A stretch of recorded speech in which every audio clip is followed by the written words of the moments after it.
शिक्षा के क्षेत्र से जुड़े हुए सभी मित्रों का एक बार पुनः स्वागत है कंप्लीट क्लास परिवार में। आज की हमारी टॉपिक है बीटीसी परीक्षा प्रश्न पत्र द्वितीय वर्ष तृतीय सेमेस्टर 2016 से संबंधित गणित शिक्षण के बारे में। और यह प्रश्न पत्र 1 घंटे का होता है, जिसमें 18 क्वेश्चन आपको दिए जाते हैं और 18 क्वेश्चन के जो मार्क्स निर्धारित किए गए हैं वह 25 अंक हैं। ठीक है, आइए आज अपनी इस टॉपिक के बारे में पूरी जानकारी लेते हैं। यह टॉपिक हर एक विद्यार्थी के लिए इम्पॉर्टेंट होने वाला है, जिसके एग्ज़ाम में मैथ से क्वेश्चन आएंगे। तो बहुविकल्पीय प्रश्न स्टार्ट होता है इसमें 1 नंबर से और 5 नंबर तक बहुविकल्पीय प्रश्न आपको देखने को मिलेंगे। और इसके बाद 5 नंबर के बाद स्टार्ट होता है अति लघु उत्तरीय प्रश्न, जो कि 11 नंबर तक चलता है। और 11 नंबर के बाद स्टार्ट होता है लघु उत्तरीय प्रश्न। तो हम क्या करेंगे, अपने इस प्रश्न पत्र से हर एक प्रश्न के बारे में संपूर्ण जानकारी लेंगे, जितना भी जानकारी एक क्वेश्चन से हो सकता है तथा उस टाइप के जितने भी क्वेश्चन बनेंगे उन सभी के बारे में हम चर्चा करेंगे।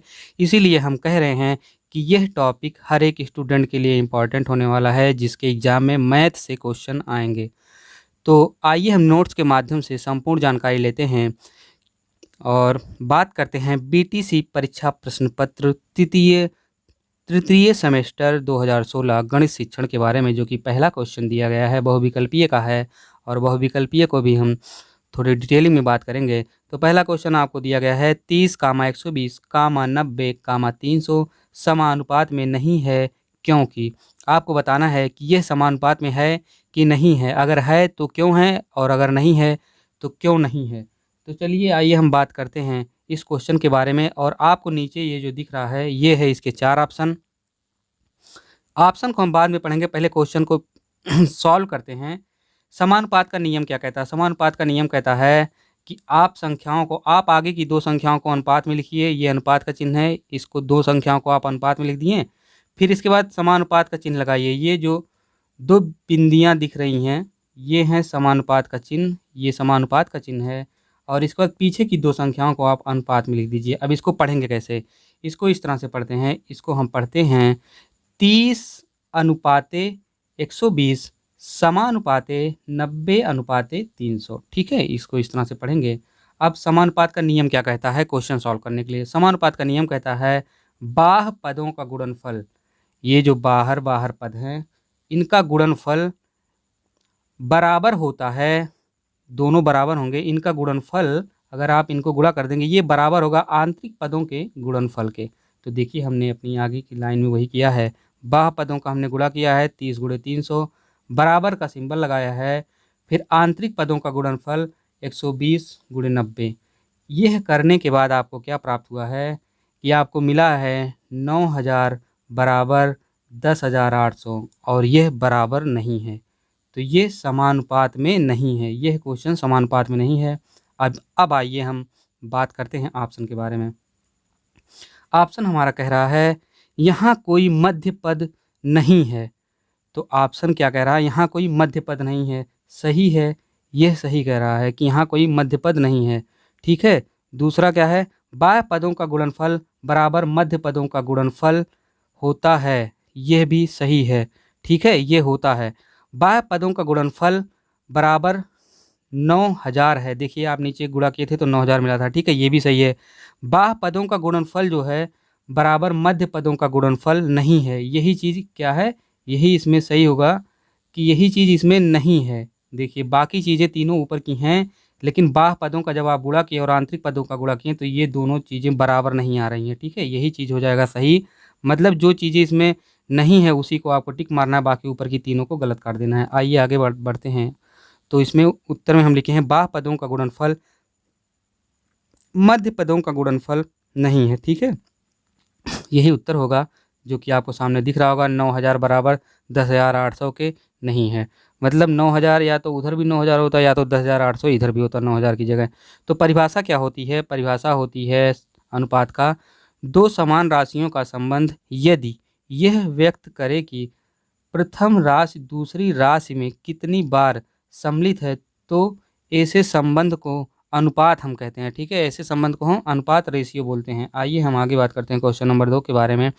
चित्र में ओ वृत्त का केंद्र है और कोण ए ओ बी बराबर एक 80 अंश दिया गया है तो आपसे पूछ रहा है कोण DB का मान। आपके सामने 4 ऑप्शन दिया गया है, 40 अंश, 100 अंश, 80 अंश, 140 अंश। सही उत्तर इसमें 40 अंश होगा। अब कैसे होगा 40 अंश, आइए हम बात करते हैं। ये दिया गया है आपको त्रिभुज, आपको दिया गया है क्या कि कोण AOB 80 अंश, ये कोण 80 अंश आपको दिया गया है। ठीक है, आपको ज्ञात करना है इस कोण का मान।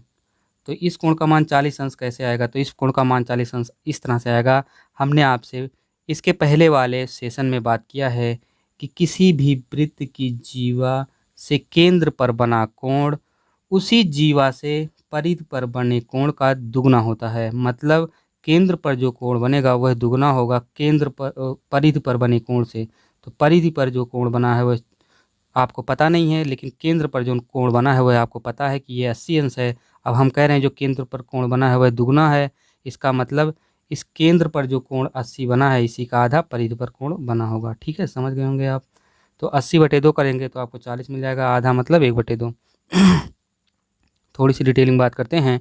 AB वृत्त की जीवा तथा OA बराबर OB वृत्त की त्रिज्या है। ये सब अभी हम ऐसे ही आपको बता दें, नॉर्मली केवल लिखे हैं क्योंकि आपको लिखना है एग्जाम में। प्रमेय क्या कहता है, किसी भी जीवा द्वारा केंद्र पर बना कोण परिधि पर बने कोण का दोगुना होता है।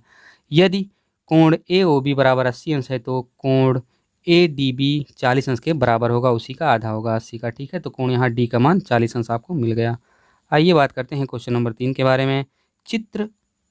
चित्र में O वृत्त का केंद्र है, निम्नलिखित में सत्य है। क्या सत्य है निम्नलिखित में, आइए बात करते हैं।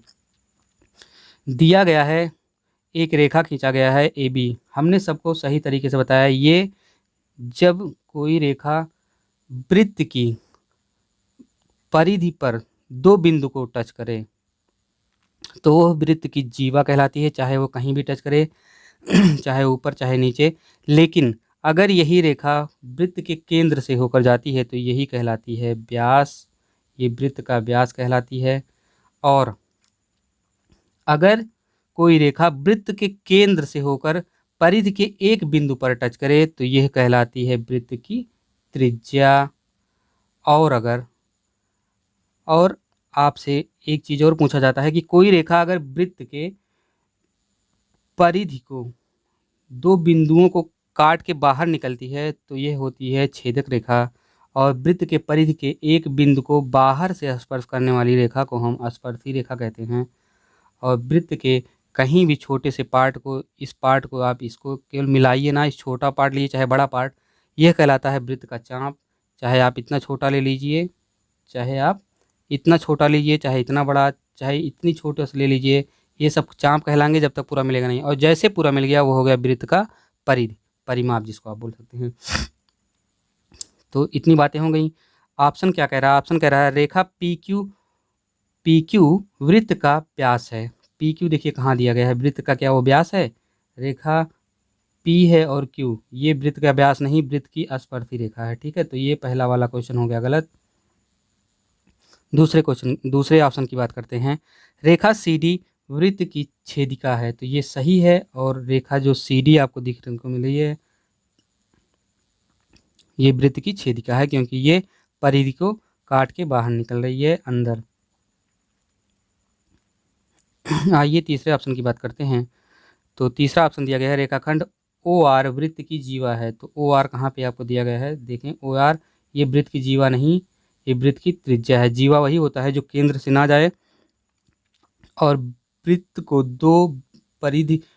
को मतलब वृत्त की परिधि को दो बिंदुओं पर टच करे और केंद्र से ना जाए, वह जीवा कहलाती है। ठीक है, हम पहले बता चुके हैं। क्वेश्चन नंबर 4 के बारे में बात करते हैं। क्वेश्चन नंबर 4 हमारा कह रहा है 2000 रुपये का 5% वार्षिक सरल ब्याज की दर से 2 वर्ष का ब्याज आपको ज्ञात करना है। तो सरल ब्याज का सूत्र इंटरेस्ट सूत्र क्या होता है, इंटरेस्ट निकालने का PRT/100। PRT का मतलब होता है P होता है मूलधन, R होता है दर, ये जो दिया है 5% वार्षिक, ये है 2000 मूलधन, और T होता है समय 2 वर्ष। इन्हीं सब चीज़ों को ये देखिए यहाँ पे लिखा गया है, इन्हीं सब चीज़ों को उठा के यहाँ पे रखेंगे, P का मान, R का मान, T का मान बटे 100 करेंगे तो आपको प्राप्त हो जाएगा 2000 रुपये। देखिए 2000 गुणे 5 गुणे 2 बटे 100, ये जीरो ये जीरो ये जीरो कट गया, 20 गुणे 5 गुणे 2 तो मिल गया कितना 200। तो यहाँ पे आपको प्राप्त हो जाएगा 200, इंटरेस्ट ब्याज 200 रुपये होगा। आइए क्वेश्चन नंबर 5 के बारे में बात करते हैं। क्वेश्चन नंबर 5 दिया गया है 5 की घात 6 बराबर 15,625 का लघुगणकीय रूप क्या होगा। लघुगणकीय रूप में क्या होता है, ये है पूरा घात रूप में। लघुगणकीय रूप में क्या होता है, लघुगणकीय रूप में हम पहले लॉग लिखेंगे, फिर ये जो आधार होगा आधार लिखेंगे, और ये जो घात है 6 इसी को उठा के 15,625 की जगह कर देंगे और 15,625 को उठा के घात की जगह कर देंगे। बस यही हो गया लघुगणकीय रूप। और यही देखिए वो किया गया है यहाँ लघुगणकीय रूप में। log 5 की घात 15,625 बराबर 6।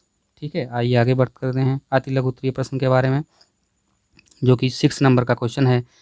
किसी कक्षा की 8 बालिकाओं की ऊंचाई सेंटीमीटर में क्रमशः 140, 42, 140, 142, 135, 133, 137, 150, 148 तथा 138 है।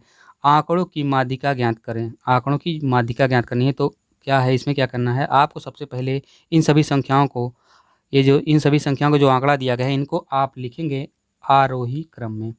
आरोही क्रम में इनको जब व्यवस्थित करेंगे तो आरोही क्रम का मतलब होता है जो संख्या सबसे छोटी हो उसी संख्या को सबसे पहले लिखते हैं। तो 133 सबसे छोटा, फिर 135, फिर 137, फिर 138, इसी क्रम में हम आप लिखेंगे तो ये इस तरह से कुछ सीरीज बनेगी।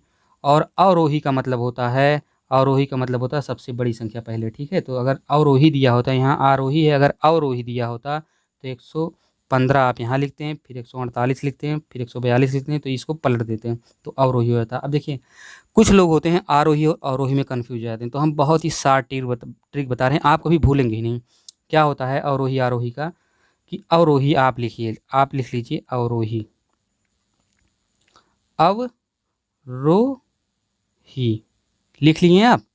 अब आप लिखिए आरोही, आरोही लिख लिए दोनों।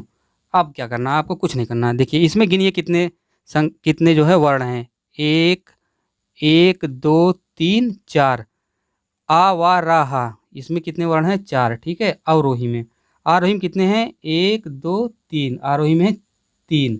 अब देखिए आरोही में 3 है और अवरोही में 4, कहने का मतलब ये हुआ अवरोही बड़ा है आरोही से, तो जो बड़ा है उसमें सबसे पहले बड़ा लिखा जाएगा, फिर उसके बाद उससे छोटा, फिर उसके बाद उससे छोटा। अवरोही का मतलब होता है जो सबसे बड़ा हो, तो सबसे बड़ा पहले, ये देखिए वैसे भी सबसे बड़ा दिख रहा है, इसमें 4 अंक हैं, 4 वर्ण हैं, तो सबसे बड़ा इसमें पहले लिखा जाता है, फिर छोटा, फिर छोटा, फिर छोटा। अवरोही में लिखा जाता है, ये देखिए सबसे छोटा है, मतलब आरोही अवरोही से छोटा है, तो इसमें क्या होता है सबसे छोटा पहले लिखा जाता है, फिर उससे बड़ा, फिर उससे बड़ा, फिर उससे बड़ा। तो बालिकाओं की जो संख्या दी गई है वह 8 दी गई है, जो कि सम संख्या है। और माध्यिका का सूत्र आपको होता है, जब माध्यिका निकालना हो तो उसका सूत्र होता है n/2 प्लस n/2 प्लस 1 वां पद बटे 2। अब इसमें n की वैल्यू आपको दी गई है, इसी में आप मान रख दीजिए। n की वैल्यू आपको 8 दी गई है, 8 का जब आप मान रखेंगे तो आपको प्राप्त होगा 8/2 प्लस ब्रैकेट में 8/2 प्लस 1/2। अब आप इसको जब काटेंगे तो 2 कम 2 2 चौके 8। ठीक है, इसको काटेंगे 2 कम 2 2 चौके 8, तो 4 और 1 ये प्लस मिलके क्या हो जाएगा 5, यहाँ 5 हो जाएगा बटे 2, मतलब 4 प्लस 5 बटे 2।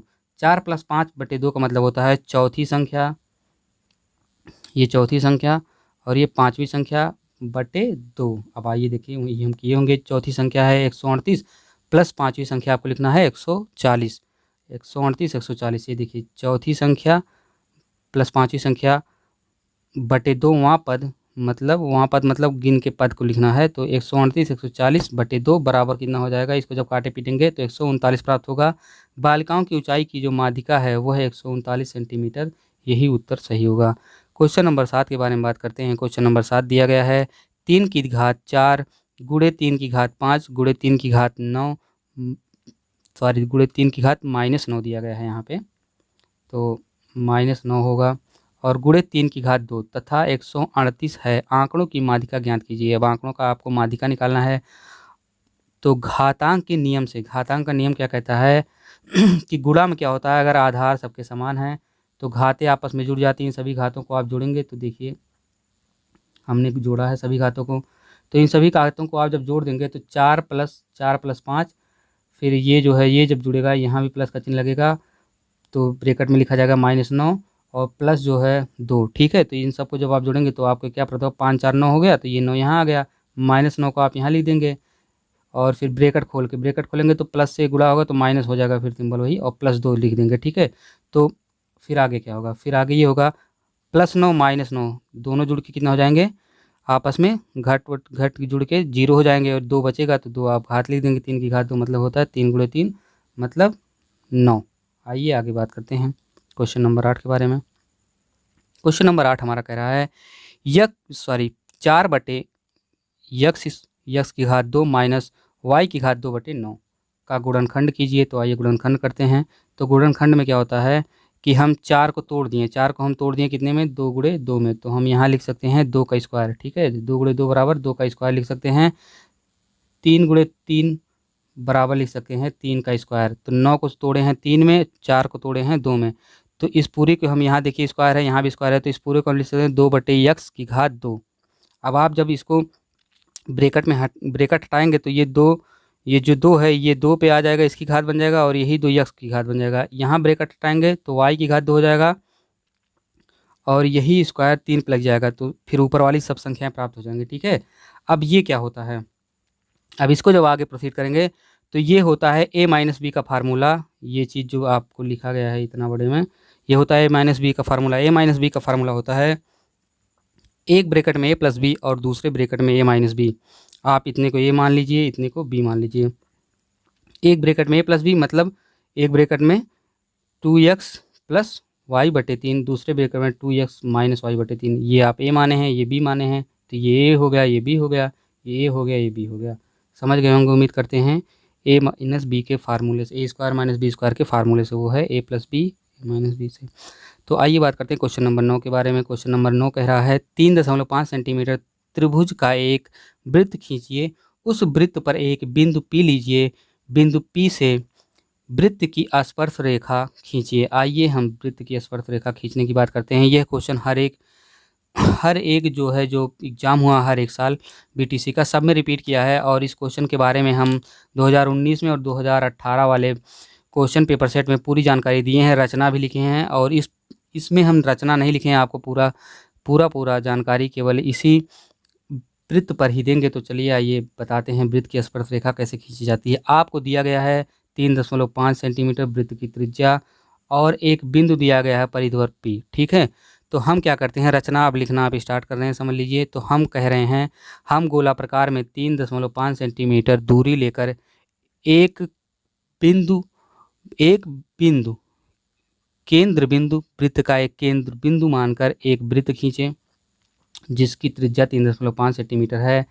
अब क्या हम कह रहे हैं, फिर इसी 3.5 सेंटीमीटर त्रिज्या का आधे से अधिक दूरी गोला प्रकार में लेकर, चाहे इधर इस पे ले लीजिए, चाहे नीचे, हमने नीचे ले लिया, लेकर क्या किया हमने, आधे से अधिक दूरी हमने लेकर गोला प्रकार से एक चाप लगाया, एक चाप हमने ये लगाया। ठीक है, अब इस चाप पर हमने वही दूरी लेकर जहाँ जिस नोक से चाक लगाया था, इस नोक से इस गोला प्रकार का नोक यहाँ पे रखेंगे, फिर यहाँ से एक चाप इसको लगाएंगे, फिर उस चाप पे नोक रख के यहाँ एक चाप और लगाएंगे। अब क्या करते हैं, फिर इसी चाप पे गोला प्रकार का नोक पहले वाले चाप पे रख के एक चाप यहाँ, और फिर दूसरे वाले पे नोक रख के यहाँ पे दूसरा चाप यहाँ, फिर उसी पे लगाएंगे। तो ये जब जहाँ काटेगा इसे आपस में दोनों को सभी को मिला देंगे, रेखा को P से होती हुई जाएगी टच करते हुए, और यही होगा वृत्त की स्पर्शी रेखा। आपको लिख देना है कि आप ऐसे कैसे बनाए हैं, रचना में यही लिखना है। ठीक है, 2 नंबर का क्वेश्चन है, बहुत ज़्यादा कुछ नहीं लिखना, कैसे कैसे वृत्त बनाए बस इतना लिख देना है, कैसे कैसे चाप लगाए हैं।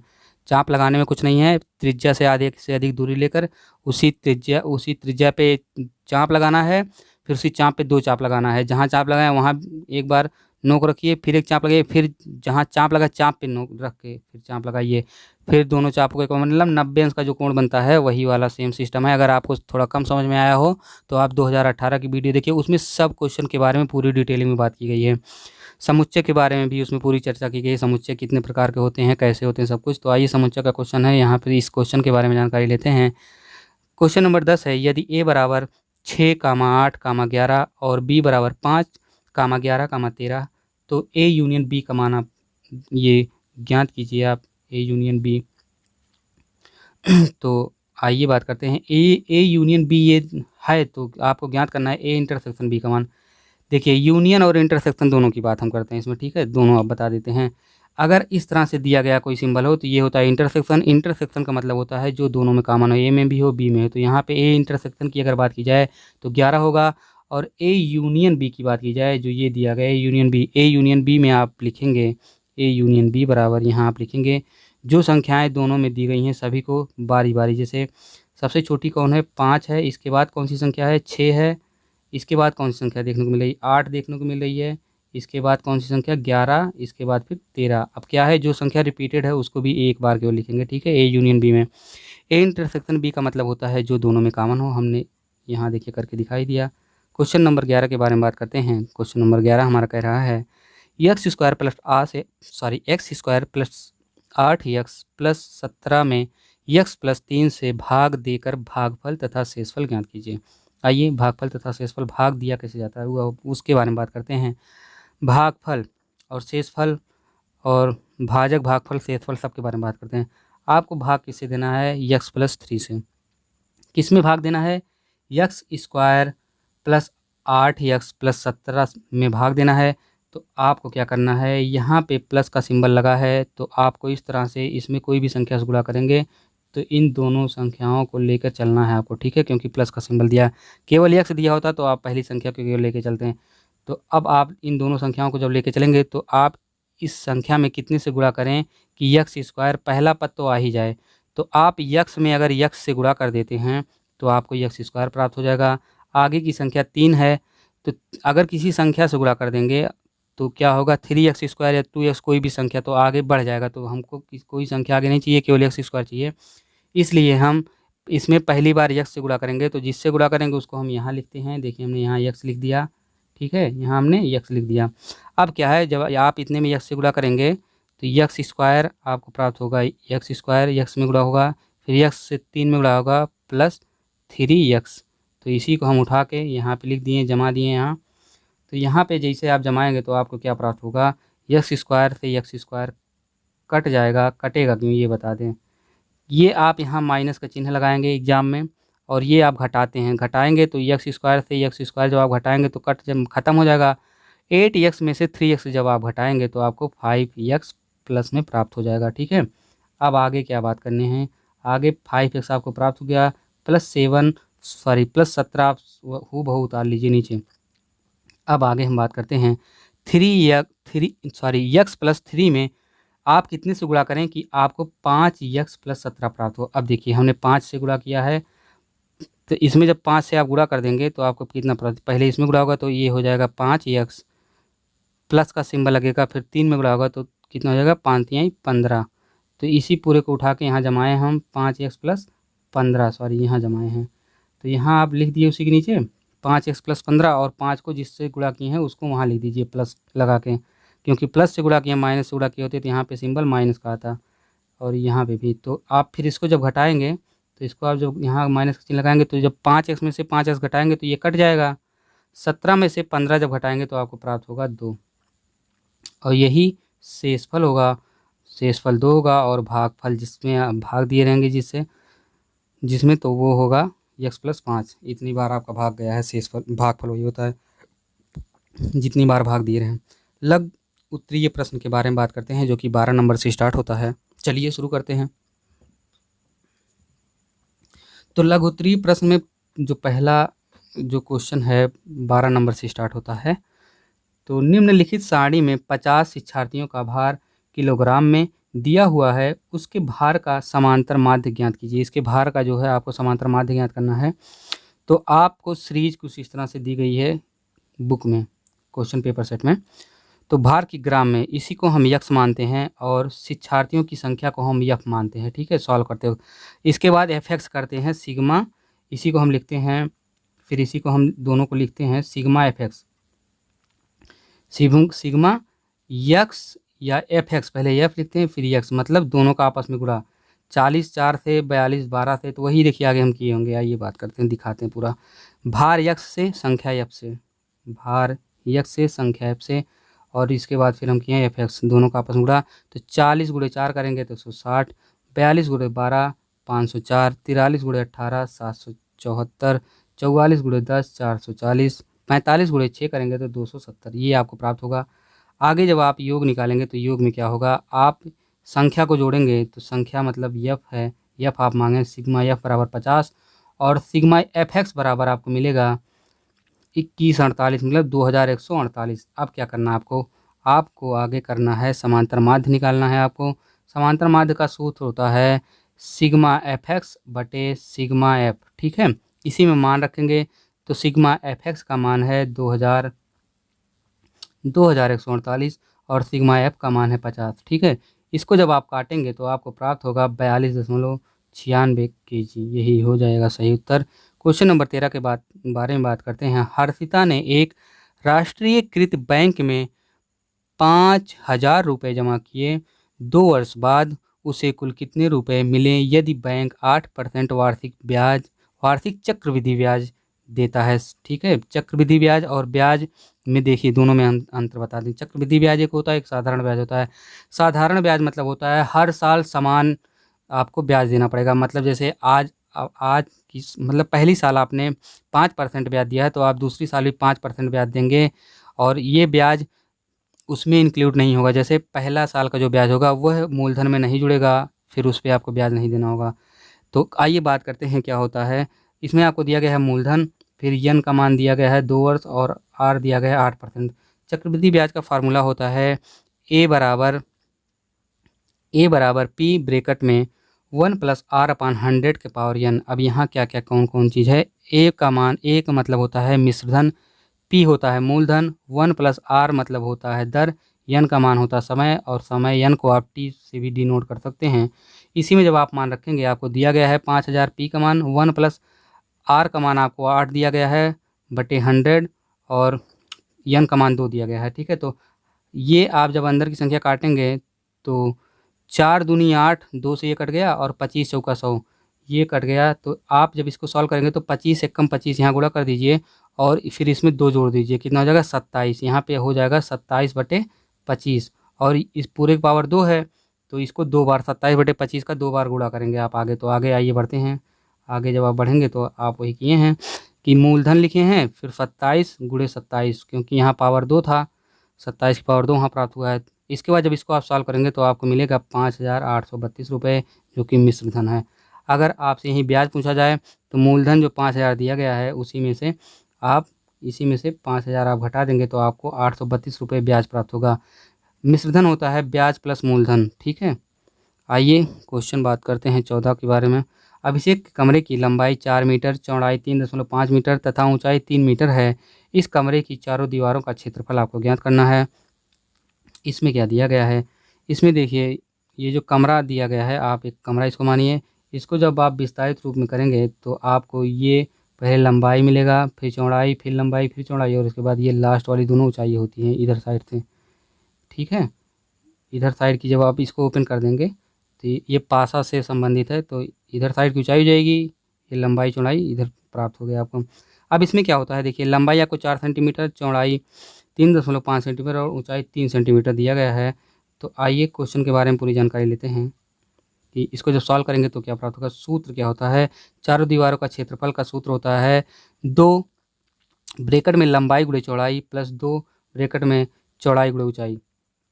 सभी का मान आप रखेंगे तो 2 गुणे यल का मान 4 है, बी का मान 3.5 है, फिर प्लस 2, फिर बी का मान 3.5, एस का मान 3। सबको जब गुणा करेंगे और जोड़ेंगे तो आपको 52.5 मीटर स्क्वायर प्राप्त होगा जो कि सही उत्तर होगा। क्वेश्चन नंबर 15 के बारे में बात करते हैं। चित्र में वो वृत्त का केंद्र है, यदि कोण ए बी सी बराबर 40 अंश तथा कोण सी ए बी बराबर 80 अंश तो कोण ए डी बी का मान ज्ञात कीजिए। आइए ए डी बी का मान ज्ञात करना है। ए डी बी मतलब इस कोण का मान। हमने आपको वृत्त का परिमेय ऊपर ही बताया था। वृत्त का परिमेय क्या होता है यही बात कर लेते हैं, बाकी लिखे पे आप मत जाइए, यही समझ जाइए। आपको दिया गया है ये कोण ए का मान 80 अंश और कोण बी का जो मान दिया गया है, कोण बी का पूरा मान नहीं दिया गया। देखिए कोण बी ये पूरा है लेकिन कोण बी के आधे का मान दिया गया है 40 अंश, ठीक है। अब ये आप इस त्रिभुज में देखिए, ये जो त्रिभुज बन रहा है इस त्रिभुज में आपको देखने को मिला ये 80 अंश हो गया, ये 40 अंश हो गया, बच रहा है ये त्रिभुज के तीनों अंतः कोणों का जो नियम होता सूत्र वो होता है त्रिभुज के तीनों अंतः कोणों का जो मान होता है वो होता है 180 अंश। आपको पता होगा तभी त्रिभुज बनेगा। तीनों कोणों का मान, अंतः आंतरिक कोणों का मान 180 अंश होना चाहिए। 80 40 तो दिया गया है, बच कितना रहा? बच रहा है 60। 80 40 120 हो जाएगा, और 120 प्लस आप जब 60 करेंगे तब प्राप्त होगा 180 अंश, और तब जाके यह पूरा त्रिभुज बनेगा। तो 120 अंश में जब आप 60 जोड़ेंगे, 60 मतलब यही 60, यही कोण का मान 60 होगा, यही बच रहा है 60। आप इसको यहाँ लिख देंगे तो तीनों कोणों को जोड़िए, 180 अंश आपको मिल जाएगा। ठीक है, ये 60 आपको कोण से ही प्राप्त हो गया। अब क्या होगा? अब क्या करना आपको? निकालना तो है डी। अब डी कैसे निकलेगा? अब एक परिमेय होता है, आपको वो परिमेय ध्यान देना है, याद रखना है।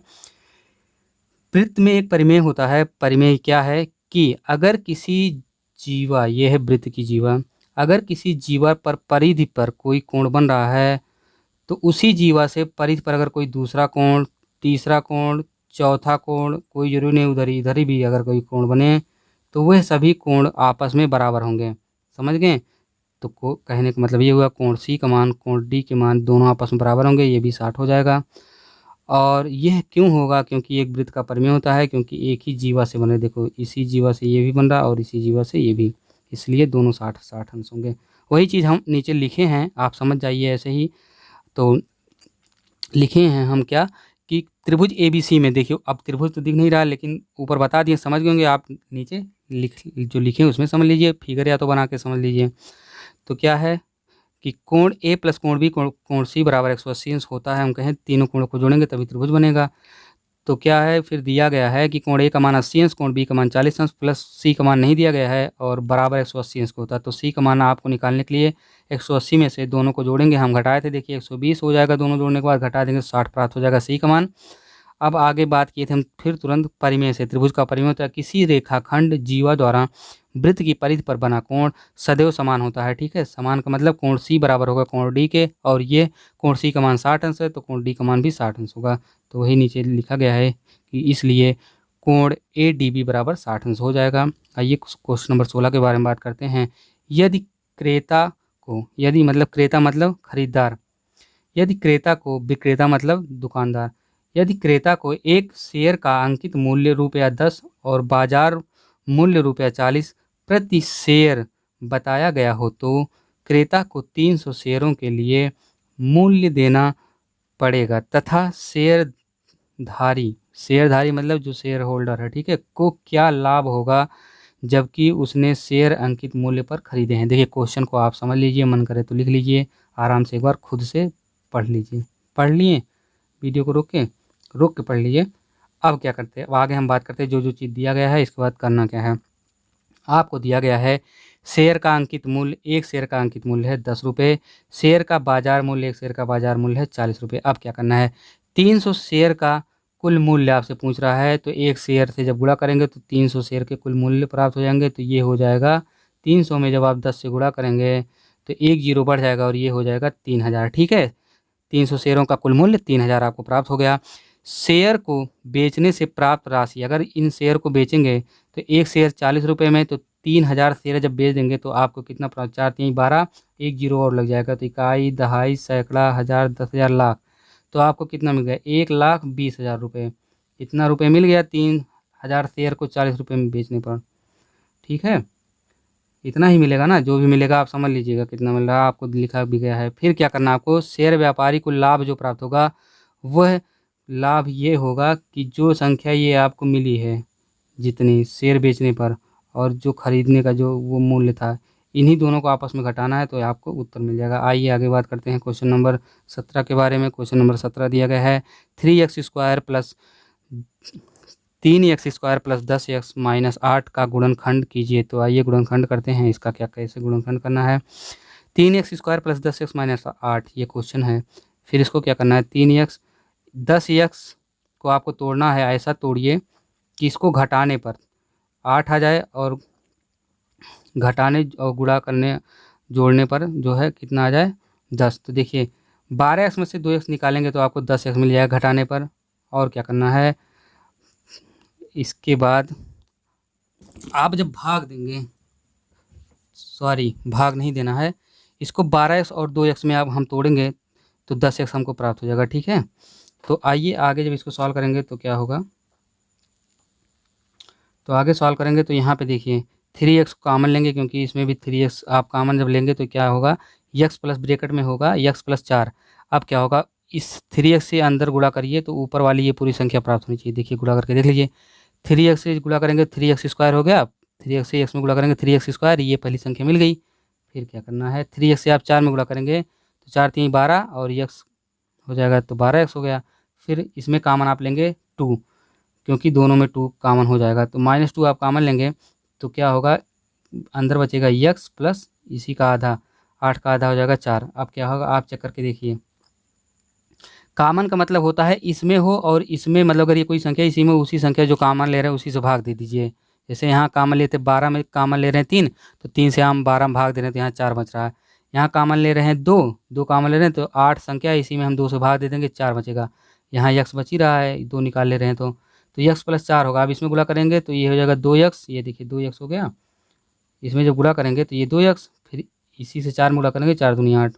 आगे बात करेंगे, आगे बात क्या करते हैं हम कि अगर ये चीज़ें दोनों सेम है तो एक को लिखते हैं x प्लस 4 और एक ब्रैकेट में 3x और माइनस का अगर चिन्ह लगा तो माइनस का लिखेंगे -2, यही हो जाएगा हमारा उत्तर। आइए आगे बात करते हैं। तो आगे हम बात करेंगे तो क्वेश्चन नंबर 18 के बारे में। एक ठोस घनाकार धात्विक टुकड़े का संपूर्ण पृष्ठ क्षेत्रफल 216 सेंटीमीटर स्क्वायर है। इस टुकड़े का आयतन ज्ञात कीजिए। तो आपको दिया गया है संपूर्ण पृष्ठ, सब कुछ दिया गया है। देखिए आइए, इसमें क्या होता है, आयतन होता है एक क्यूब, भुजा का क्यूब। संपूर्ण पृष्ठ आपको दिया गया है 216 और 6a स्क्वायर बराबर संपूर्ण पृष्ठ जो होता है वो होता है 6a स्क्वायर। इसी का मान दिया गया है 216। a स्क्वायर बराबर होगा 36। कैसे, 6 को उधर आप ले जाके भाग दे दीजिए, 216 में आप 6 से भाग देंगे तो आपको 36 प्राप्त होगा। और जब आप स्क्वायर हटाएंगे तो a = 6 प्राप्त होगा, क्योंकि 6 × 6 बराबर होगा 36 और a × a बराबर होगा a स्क्वायर। तो एक a का मान हो जाएगा 6। समझ गए होंगे उम्मीद करते हैं। आयतन क्या होगा, घन का आयतन होता है एक क्यूब। एक क्यूब मतलब होता है भुजा, कोई एक भुजा उसी का आप क्यूब कर दीजिए। एक क्यूब मतलब होता है a × a × a। अब एक क्यूब, एक भुजा आपको 6 दी गई है, a का मान 6 है तो यहाँ 6 रख दीजिए, इसी क्यूब कर देंगे तो 6 × 6 × 6 636 और फिर 36 × 6 करेंगे तो 216 सेंटीमीटर क्यूब। यहाँ पे जो क्यूब लगा है वही क्यूब आप लिख देंगे, सेंटीमीटर क्यूब। ये हुआ आज का हमारा सेशन जो था, ये ख़त्म होता है। और हमने BTC थर्ड सेमेस्टर से संबंधित जो पेपर सेट होते हैं महत्वपूर्ण, जो एग्ज़ाम हुए थे 2016 में, 2017, 2018, 2019, सभी के बारे में आज हम ख़त्म कर लिए। अगर आपको कोई भी एग्ज़ाम देना है, अगर आपको BTC का एग्ज़ाम देना है चाहे किसी भी सेमेस्टर का, तो आपके लिए ये वीडियो बहुत इंपॉर्टेंट है सभी। तो प्लीज़ आपसे निवेदन है कि अगर आपको अच्छे मार्क्स लाने हैं अपने एग्ज़ाम में तो चारों वीडियो को ज़रूर आप देखें। और अगर आप किसी भी एग्ज़ाम की तैयारी कर रहे हैं, आपको मैथ थोड़ा कम आता है, तब भी आप इन सभी वीडियो को देखें। चारों वीडियो को प्लेलिस्ट में जाके देखें। प्लेलिस्ट में आपको कुछ नहीं करना, जहाँ पे आप ये वीडियो देख रहे हैं इसी के आप जस्ट नीचे देखिए कि इस वीडियो के बारे में लिखा गया होगा और फिर उसी के साइड में लिखा गया सिंबल बना होगा जिस पे AC लिखा गया है, चैनल का सिंबल है। तो अगर आप चैनल को लाइक सब्सक्राइब नहीं किए वो सब कर लीजिए, बेल आइकन वगैरह दबा लीजिएगा।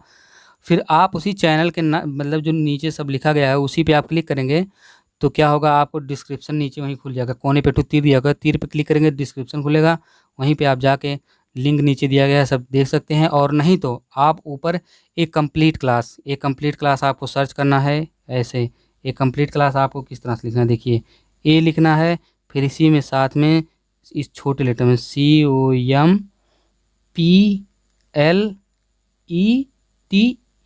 इतना आप लिख लिए, ये एक कैपिटल में होगा, ठीक है। और साथ में लिखना है, स्पेस नहीं देना, स्पेस देंगे तो आपको मेरा चैनल नहीं खुलेगा, किसी दूसरे चैनल खुल जाएगा। तो आप लिख लिए a complete class capital A, small में COMPLETE, एक कंप्लीट हो गया। फिर कैपिटल में CALSS, तो ये हो गया है कंप्लीट क्लास। इतना आप ऐसे लिखेंगे और सर्च में सर्च करेंगे यूट्यूब पे तो मेरा चैनल खुल जाएगा। और चैनल जब खुलेगा तो आपको एक लोगो दिखेगा जिसमें कई हैंडशेक एक साथ ऐसे राउंड में कई हैंडशेक मिले रहेंगे, कई लोगों का हाथ, और बीच में लिखा रहेगा आपको और हरे कलर में, रेड कलर में ए है और हरे कलर में इसी तरह से काटता हुआ सी है। यही है मेरा चैनल। इसी चैनल को जब आप ओपन करेंगे तो इसी लोगो पर फिर आपको लोगो दिखेगा। लोगो पे आप ओपन करेंगे तो होम पेज खुलेगा। होम पेज से यहाँ होम पेज में फिर इसके बाद आपको वीडियो का ऑप्शन मिलेगा, फिर आपको प्लेलिस्ट का। आपको कहाँ जाना है? प्लेलिस्ट में।